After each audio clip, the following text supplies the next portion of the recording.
to Practical Magick, a show about work, a very particular magical kind of work. We're going to explore the mystery behind the magic of the etheric, energetic realms through the people who practice these healing arts. How do they show their work, do their jobs, and explore the unseen? Today we have Ben Manalo. Did I get it right? Manalo. Manalo, you definitely jinxed me, Ben. Ben has been practicing the BodyTalk system since 2001 and teaching BodyTalk workshops across the U.S. and internationally since 2005. Thanks for being here, Ben. Yeah, thanks for having me. Let's jump right in. Will you tell us about your work? What is BodyTalk? Yeah, so BodyTalk is a system of, well, we call it a consciousness-based healthcare system. Mm-hmm. So as a consciousness-based healthcare system, really the primary focus of the BodyTalk system is about helping people to tap into their potential, helping people to tap into their potential to live a happier and healthier life. And so the way that we do that is by using a series of very simple, non-invasive, you could say energy-based techniques that help in some way, shape, or form to really deconstruct attitudes and belief systems and programming and conditioning that is preventing people from accessing their potential and helping their body minds to realize what is possible, that there is another way of being in the world, there is another way of living life, there is another state of balance that is more effective and more efficient than the state of balance you're experiencing right now. Which most of us would probably admit or agree that we're out of balance, not feeling 100%. Yeah, I think so, and I don't think you can ever be too healthy, right? Right, yeah. I mean, so does BodyTalk work? Does BodyTalk work? Yeah. BodyTalk definitely works, and it's going to work for everyone in a different way. So for example, someone might come to you with, say, migraines or insomnia. Would BodyTalk be something that would address that? Yeah, actually the scope of the BodyTalk system is very broad. Right. So when people ask me, can BodyTalk address this, that, or the other, my pat answer is always yes. Because a big part of that is because people's health issues, people's stressors, people's experience of life always have their roots in their belief systems. Are you talking about belief systems like today or inherited belief systems? I mean, are you talking about belief systems that go way, way back before we were born, or belief systems that exist that we just picked up through society or our parents or peer pressure? Yeah, well, there's definitely, I'd say the whole spectrum. So there are belief systems that come in through, you could say, past life experiences or inherited belief systems genetically, but also belief systems that we accumulate over the course of our life that we get conditioned into from the moment we're born. And those are the things that make us feel unwell? Is the idea behind BodyTalk is that these belief systems are kind of what's making us sick? Yeah, so there I'll make a point of clarification because belief systems in and of themselves aren't an issue. The issue comes in when the person has a strong mental and emotional involvement or attachment to the belief system. Right. So the belief system is really a non-issue, but it's your involvement in the belief system. It's how you respond to that. That's where it becomes an issue. Oh, so walk me through a session. Someone comes to you for, let's say they come to you for reproductive issues. And what's, because I had never heard of BodyTalk before I met you, what happens in the session? Yeah, so a session is pretty straightforward. When someone comes in for a session, we usually take the first few moments to talk with the person, get some health history, some background. And then when it comes time to actually do the session, what happens is the person will lie down on their back on a massage table. They'll be fully clothed. I'll be sitting by their side. And then I'll be using a very simple form of muscular biofeedback, basically to tap into their body and ask their body's wisdom, their body's intelligence, where are the primary issues that need focus, what areas of the body really need to be addressed, and then as we go through that, when it comes time to actually do the balancings or implement the balancings, there will be some gentle tapping that will be done. So there'll be tapping on the head, chest, and on the belly. And we go through a session just like that, following the client's body, following their client's directive, saying this needs to be addressed, that needs to be addressed, we need to use this specific technique, and keep on going through the session until basically their body says, we're done, that's all that we can do for today. How do you experience, one of the things that fascinates me about the show and talking with healers is how they experience this in their body. While you're doing this, what are your senses telling you? Yeah, so I think for me personally, when I am doing a BodyTalk session and information is coming in with regards to the person or their specific health issue, I'd say that the information comes in different ways. I myself am a very kinesthetic, felt sense type of person. So I oftentimes feel things in my body. I'll feel a sense of contraction, or I'll feel an emotional energy coming up. But sometimes also there will be imagery. I'll hear words or sounds. Sometimes I'll see words. Yeah, so it's very multi-sensory, I'd say, in the session. That's interesting. Yeah.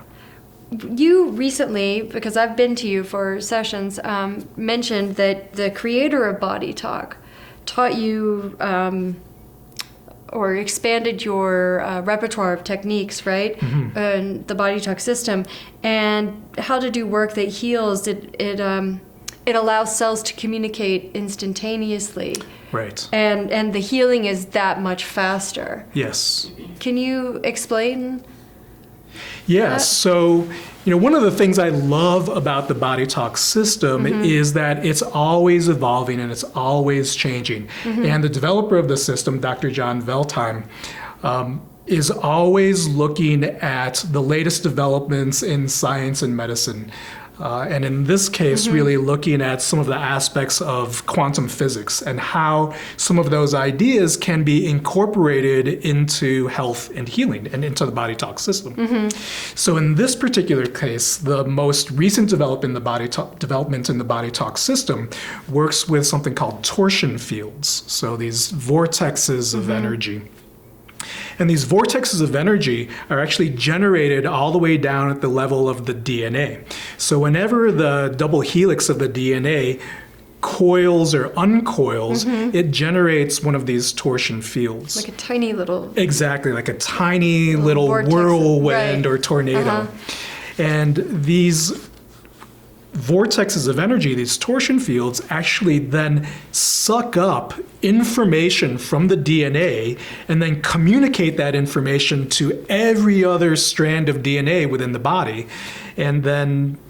With no time lapse. With no time lapse. So virtual, for all intents and purposes, no time lapse, because the information that travels via these torsion fields travels at something like 10 to the 21st power times the speed of light. So basically it's instantaneous communication.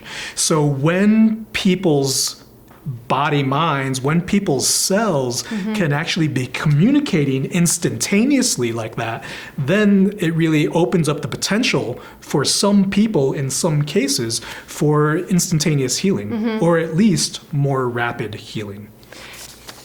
Before I move on to another topic, can you give us an example of someone who has experienced this, one of your patients? who has experienced this type of work? Yes. Like one of the more miraculous cases. Well, I wouldn't, not at this point, actually, for recent clients, but I can say for myself, experiencing, because one of the things with these torsion fields, and I'd say with BodyTalk and maybe even other modalities in general, is that oftentimes there's a process, right? There's a person needs to be prepared and in a space for them to be able to receive this type of work, right?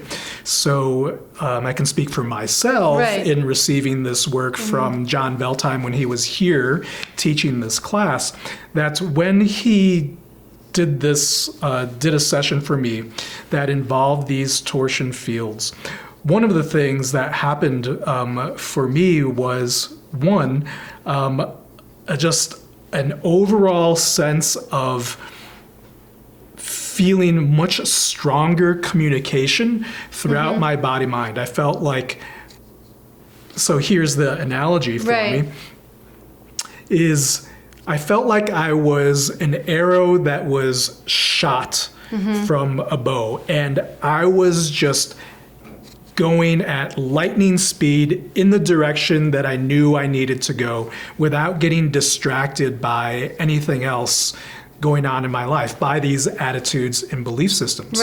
So one of the things about these torsion fields is they really help your body-mind to bypass the programming and conditioning in a very direct way, so that you don't get distracted by the stressors and the conflicts and other things going on in your life that are preventing you from healing, so that you can really live your life to the fullest in whatever way that means for you.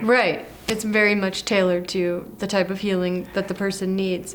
So for instance, someone could come to you with cancer and experience healing rather rapidly, but that might not be the best thing for them. To experience cancer, to experience that healing, rapidly. Yes, maybe exactly. the body, you've mentioned, like the body's communicated to you, this might not be the lesson in this lifetime.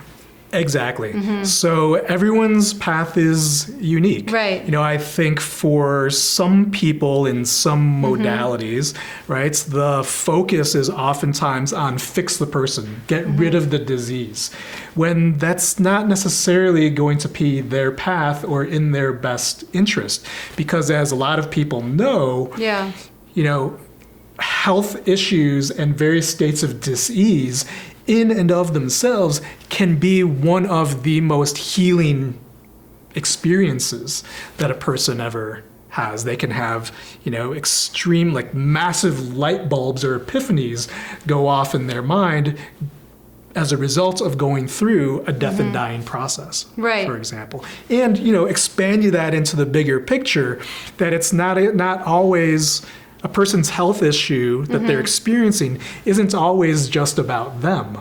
Sometimes, in some cases, in my experience, sometimes people get sick as a way to heal a family dynamic, for example. So one of the things that a lot of people see, is that when someone gets sick or has experienced a significant health issue, one of the things that oftentimes happens is the family rallies. It does bring people come together, brings people together, and then, you know, issues are put aside or issues get healed as a result of focusing on this one person. So again, it's not necessarily just about the person. Now, I know, because you've told me in pre-interviews, that you've had some experiences with people who have had like a serious diagnosis, serious illness. And they have experienced what I would term a miraculous healing after seeing you. Now, has there ever been a case where the body's kind of communicated to you, no, this is what I want to be sick right now for this reason? I mean, I've had several instances where worked with people who have been in chronic states of health, and really the ultimate sense as a result of the session or series of sessions is that the BodyTalk session wasn't about helping to eliminate the symptoms or helping the people to, go into remission from whatever disease they're experiencing. That really the session was more about helping the person to transition out of this lifetime into whatever's next. A better one. Yeah. Give me an example, though, of someone that you've healed, like really healed, that's had something. When people ask me that question, I always come back to the first two experience I had, because they really rocked my world. So this was all the way back in 2001 when I had just learned the BodyTalk system. So the BodyTalk system, it's a very simple system to learn, relatively speaking, and it's just a 4-day intensive to learn the basics, at what at that time was the basics. Right. So I had two people come in at about the same time. One woman came in, she had recently been diagnosed with ovarian cysts. She was doubled over in pain. She couldn't stand up straight. Her doctor said there was nothing that they could do, they just needed to take the wait and watch approach. So she came in, gave her a BodyTalk session. Throughout the session, she wasn't able to uncurl herself from this fetal position, but by the end of the session, she was able to lay down flat on the table, relatively pain-free. Around the same time, and then at the end of the session, the indication was that she needed to come back for a follow-up in about 3 weeks, and that during that time, she should see her medical doctor to be reevaluated for her ovarian cysts. So that happened. I told her, come back in 3 weeks, see your doctor. The second person came in. He had been diagnosed with HIV. He'd been living with AIDS for several years. And when he came in for his session, this was maybe his third session. Right. He told me that he was diagnosed with lymphoma. And I said, okay. So we did the session. And at the end of the session, similar thing happened. At the end of the session, information came up that would be in his best interest for him to see his medical doctor to have his lymphoma reevaluated, and that he should come in for another BodyTalk session in about 3 weeks. So in this 3 weeks period of time when I'm waiting for them to come back and reschedule, I remember myself almost having a nervous breakdown because I was new to this realm of work, of energy medicine, of consciousness-based healing. And I remember literally pacing back and forth in my apartment at the time thinking, what's going to happen? What's going to happen if these people come back and they're healed? Like, that's going to totally blow my paradigm out of the water. Partly because I come from, my father is now a retired medical doctor. My mother is a now retired nurse. So I'm coming from kind of a Western background. Anyway. Were you kind of hoping that it was all kind of Chimera and hokum, or? I wasn't hoping one way or the other. I was just nervous. Very nervous. Okay. So very anxious.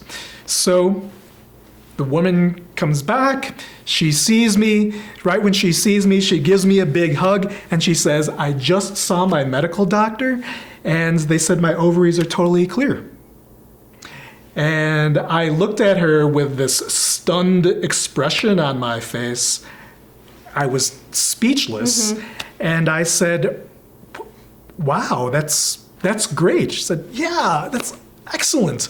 So, she went on her merry way, and I was blown out of the water. Right. But then not too long afterwards, my left brain logical mind kicked in, and I said, well, that was probably just a coincidence. I don't know anything about Right. ovarian cysts. For all I know, ovarian cysts, they just come and then they go. They come and they go. I mean, that's Yeah. just how ovarian cysts are. That's not how ovarian cysts are, by the way.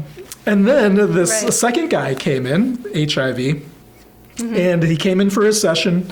And he didn't mention anything about the lymphoma. Right. Didn't mention anything about the lymphoma. We do the session, didn't mention anything. He's getting ready to leave his appointment, and he still hadn't mentioned anything about the lymphoma. And I said to him, "Hey, Bob, Right. did you happen to see your doctor and ask him Right. about the lymphoma?" And he said, "Oh, yeah, you know what? I totally forgot. I meant to tell you, but I didn't ask him to run tests about my lymphoma, but he just coincidentally, the doctor just coincidentally decided to run more tests. Right. And when the tests came back, they said to him that they're going to discontinue his treatment for lymphoma because his lymph nodes are back to within 2% of normal range." Were And his doctors stunned? I'm sure Right. they yeah. were. I mean, And they said, he said, "And all these years, my doctors have not been able to detect any white blood cells, but now they have. And my viral load of HIV has dropped by several thousand, and I haven't done anything different except for BodyTalk." And it was at that moment Right. when he told me all of those things that he experienced that I realized there is something to this BodyTalk thing. I have to pursue this. Right. Yeah.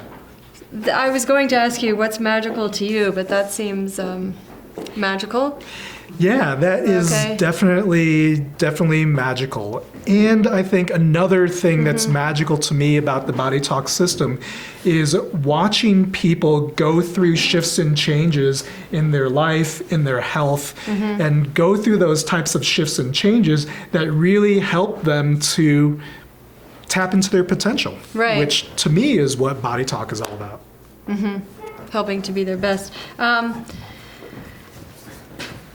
Why does BodyTalk work where Western medicine doesn't? Wow, I think there are a lot of reasons why BodyTalk works where Western medicine doesn't. The first thing that comes to mind is that, in the BodyTalk system, we are not really concerned with diagnoses, because a diagnosis is just a label. It's just a word that's put to a collection of symptoms. But a diagnosis doesn't tell you anything about why the person has their health issue in the first place. So in the BodyTalk system, one of the primary focuses is really about getting to that underlying cause of why is the person sick? Why are they experiencing this state of health? And again, it comes back to what I mentioned in the very beginning. The attachment to the belief systems. Their attachment to how life should be, how they should be, how their health should be. That's interesting you bring that up because you mentioned sometimes things happen to a person in the womb. Yes. And say the first trimester before, obviously we're cognizant of things, right?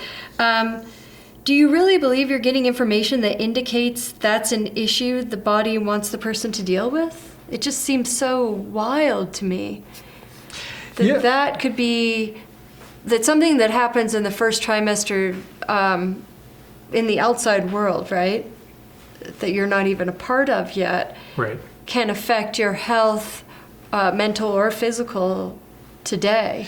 Yeah, well, this goes into some of the more recent develops in science and medicine that some of you may be familiar with called epigenetics. Right. There is a wonderful book written by Dr. Bruce Lipton called The Biology of Belief. Where you have you inherit trauma in your DNA. Yeah, so these factors that you experience in the womb, again, like you said, you're not cognizant of, this experience, but you feel it in the womb. You experience it.